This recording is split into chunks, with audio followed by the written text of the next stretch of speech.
আসসালামু আলাইকুম, আমি হাসিবুর রহমান। বায়োলজি স্কুলে আপনাদের সবাইকে স্বাগতম।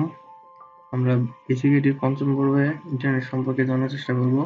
আমরা জানতে চাই যে ইন্টারনেট আসলে কি। ইন্টারনেট হলো একটা বিশাল নেটওয়ার্ক, অর্থাৎ যে নেটওয়ার্কের মধ্যে কম্পিউটারগুলো, পৃথিবীর সকল কম্পিউটারগুলো অথবা নির্দিষ্ট কতগুলো কম্পিউটারগুলো কানেক্ট থাকতে পারে, এবং এই কানেক্টের থ্রুতে অর্থাৎ এই ইন্টারনেটের থ্রুতেই তারা ইনফরমেশন শেয়ার করতে পারে, ডাটা শেয়ার করতে পারে, কমিউনিকেশন করতে পারে। জাস্ট হলো এই ইন্টারনেট কানেকশনের মাধ্যমে। যেমন আমরা এখন বর্তমানে মেসেঞ্জারে কমিউনিকেশন করতে পারতেছি, ফেসবুকে কিছু শেয়ার করতে পারতেছি, হোয়াটসঅ্যাপে কমিউনিকেশন করতে পারতেছি। এই সব কিছু কিন্তু হচ্ছে এই ইন্টারনেট কানেকশনের থ্রুতেই হচ্ছে। এরপর যদি আমরা দেখি যে ইন্টারনেটের আসলে কোথা থেকে আসছে বা কিভাবে কোন জিনিস থেকে ধারণা থেকে আসছে।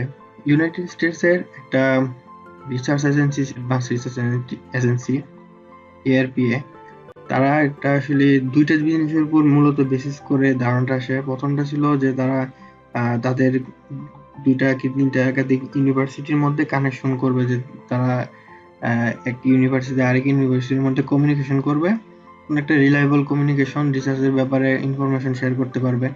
আরেকটা ব্যাপার যেটা ছিল সেটা হলো মিলিটারি ইস্যু, অর্থাৎ তারা চাচ্ছিল যে একটা রিলায়েবল মাধ্যম, যে মাধ্যমে তারা সিকিউর মাধ্যম, যেটার মাধ্যমে এক জায়গা থেকে আরেক জায়গায় ডাটা ট্রান্সফার করতে পারবে। আগে যেমন রেডিও সিগন্যালের মাধ্যমে করতো, অনেক এনক্রিপশনের মাধ্যমে, তো দেখা গেছে ওটার থেকেও রিলায়েবল যেটা খুঁজতেছিল, যেটা হলো পরবর্তীতে তারা ইন্টারনেটের এই প্রজেক্টটার ধারণা দেয়। মূলত আরো অনেক ইস্যু আছে, এই মিলিটারি ইস্যুগুলো মিলেই তারা এই প্রজেক্টের কাজটা শুরু করে। এই এজেন্সি শুরু করে 1967 সালে প্রথমে। এরপর 1969 সালে এটা হলো প্রথম তারা এটা আসল রূপ দিতে পারে। আর মূলত এরপরেতে বিভিন্নভাবে ডেভেলপ হতে হতে এটা ওয়ার্ল্ড ওয়াইড অর্থাৎ পাবলিক ইন্টারনেটে পরিণত হয়। এরপর যদি আমরা জানতে চাই আসলে ইন্টারনেটটা কিভাবে কাজ করে, তাহলে আমাদের আগে জানতে হবে যে ইন্টারনেটের আসলে মূল কোন দুইটা জিনিসের উপরে বেস করে কাজ করতেছে। একটা হলো নেটওয়ার্ক প্রোটোকল, আর একটা হলো হার্ডওয়্যার। নেটওয়ার্ক প্রোটোকলটা ব্যাপারটা হচ্ছে, প্রোটোকল জিনিসটা হচ্ছে, আমরা নেটওয়ার্ক সম্পর্কে আগের পার্টে জেনেছি। প্রোটোকল জিনিসটা হচ্ছে যে ওয়ান কাইন্ড অফ রুলস, অর্থাৎ আমরা যখন কোনো খেলা খেলি, তো ফুটবল খেলি অথবা ক্রিকেট খেলি, সেখানে কিন্তু অনেক রুলস থাকে। কি করলে আউট হয়, আবার কি করলে আউট হয় না, কিভাবে গোল হয় অথবা অফসাইড হয়, কিসের জন্য, বিভিন্ন আমরা কিন্তু এগুলো রুলস। সেরকম এই নেটওয়ার্কের ভিতরে প্রোটোকলস গুলো একটা রুলস এর মতোই। এগুলোতে অনেক লেয়ার থাকে, লেয়ার বাই লেয়ার প্রসেস হয়। এই প্রসেসগুলোর মাধ্যমে এক জায়গা থেকে আরেক জায়গায় ডাটা ট্রান্সফার হয়, অর্থাৎ তাদের মধ্যে কানেকশনের হয়, একটা নেটওয়ার্ক হয়, যেটাকে আসলে মূলত ইন্টারনেট বলা হয়। আর হার্ডওয়্যারের ব্যাপারটা হচ্ছে, আমরা অনেক হার্ডওয়্যার সম্পর্কে আমরা আগে জেনেছি যে ফিজিক্যাল ডিভাইস যেগুলো, যার মাধ্যমে আমরা ফিজিক্যালি ভাবে তাদের টেক্সটিক্সি অথবা তাদের ইউজ করে এই নেটওয়ার্ক প্রোটোকল গুলো ইউজ করে তার মধ্যে এসে একসাথে আমরা এই ইন্টারনেট কানেকশন করতে পারি। আর একটা জিনিস হলো, এই প্রোটোকল গুলোর মধ্যে যেমন টিসিপি আইপি যে সুবিধার কথা বলা হয়েছে, যেটা টিসিপি হলো ট্রান্সমিশন কন্ট্রোল প্রোটোকল, অথবা আইপি অ্যাড্রেসের যেটা, এগুলো হলো একটা রুলস বেসেস থাকে, বিভিন্ন অ্যাডভান্স রুলস থাকতে পারে। যেমন আগে যেরকম রুলস ছিল সেগুলোকে আপডেট করে পরবর্তীতে আরো কিছু রুলস তৈরি করা হয়, এইরকম জিনিসগুলো। আর এইগুলো অবশ্যই যে ডিভাইসটা আছে, যে হার্ডওয়্যার ডিভাইসটা, ওগুলোকে অবশ্যই ফলো করতে হবে। ওই রুলস গুলো লেয়ার বাই লেয়ার, অর্থাৎ একটাকে ক্রস করতে পারবে না, এরকম লেয়ার বাই লেয়ার প্রসেস গুলো অবশ্যই ফলো করতে হবে। আর এই ফলো করার মাধ্যমে এই ইন্টারনেট কানেকশন হয়, আর ইন্টারনেট কানেকশনের মধ্যে কমিউনিকেশনটা সম্ভব হয়।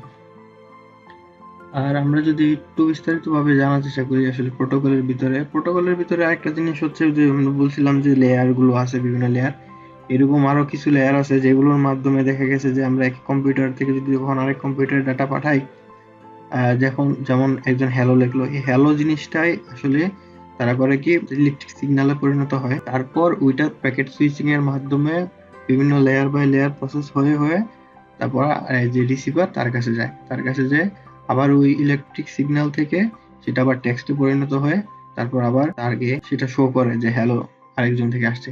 এখানে আরেকটা জিনিস আছে, যে আমরা আগেরটা যেরকম দেখেছিলাম টিসিপি আইপি, অর্থাৎ আমাদের বুঝবো কিভাবে যে কার কম্পিউটার থেকে কার কম্পিউটার দিয়েছে, অথবা কার জিনিস থেকে কার জিনিসে, তাদের আলাদা নিজস্ব ভাবে যেমন নাম নেই। কিন্তু একটা জিনিস হচ্ছে যে তাদের নামের জন্য, এই জায়গাটার জন্য, যে কে কি আইডেন্টিফাই করার জন্য ইউনিক ভাবে তাদের আইপি অ্যাড্রেস থাকে।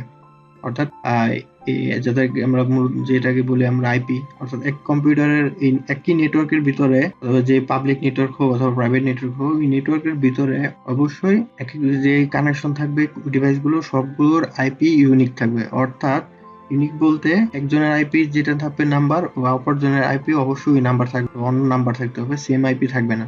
অর্থাৎ ওটা দিয়েই তারা ডিফাইন করে যে এই ইউনিক ভাবে কার ডিভাইস কোনটা, কার কোন আইপি থেকে কোন আইপিতে পাঠাচ্ছে, কমিউনিকেশন করছে। এখন এই জিনিসগুলো ছাড়া, এই মেজর কম্পোনেন্ট গুলো ছাড়াও, যেমন জিনিসগুলো যেগুলো আমাদের ব্যবহার হয়, যেমন আমরা বর্তমানে স্মার্টফোনের মাধ্যমে ব্যবহার করতেছি, ইন্টারনেট কেবলের মাধ্যমে ব্যবহার করতে পারবো, কেবল যেটা। তারপরে আমরা এই লেয়ার গুলোর প্রসেসের মাধ্যমে, নিয়মগুলোর মাধ্যমেও কিন্তু আছে যে এক পর্যায়ে সেই ডাটাগুলো স্যাটেলাইট আকারে পাস হচ্ছে। আমরা এর পরবর্তীতে যেটা জানবো যে প্যাকেট সুইচিং, অর্থাৎ আমরা যে বলেছিলাম যে টেক্সট যে আমরা হ্যালো লিখলাম, এই হ্যালোটা ইলেকট্রিক সিগন্যালে কনভার্ট হওয়ার পরে প্যাকেট সুইচিং এর মাধ্যমে ডাটাগুলো ট্রান্সফার হয়। এই ট্রান্সফার হওয়ার একটু ধারণাগুলো জানার চেষ্টা করব। আর হার্ডওয়্যারের ভিতরে আরো কিছু বিস্তারিত জিনিস আছে, যেগুলো কিভাবে লেয়ার বাই লেয়ার প্রসেস হয়। এরপর টিসিপি আইপির দু একটা বেসিক মডেল সম্পর্কে জানার চেষ্টা করবো, অর্থাৎ রুলস গুলো জানার চেষ্টা করবো। আরেকটা খুব ইন্টারেস্টিং একটা জিনিস, যেটা হলো ইন্টারনেট, আরেকটা হলো ইন্টারনেট। অর্থাৎ এখানে পার্থক্যটা হচ্ছে ইন্টারনেটের একটা বড় হাতের, একটা ছোট হাতের, আরেকটা হলো ইন্ট্রানেট। অর্থাৎ এই তিনটার মধ্যে পার্থক্য জানার চেষ্টা করব। আমরা এটাকে অনেকেই জানি না এই সম্পর্কে। আজকে এই পর্যন্তই। Thank you. আসসালামু আলাইকুম।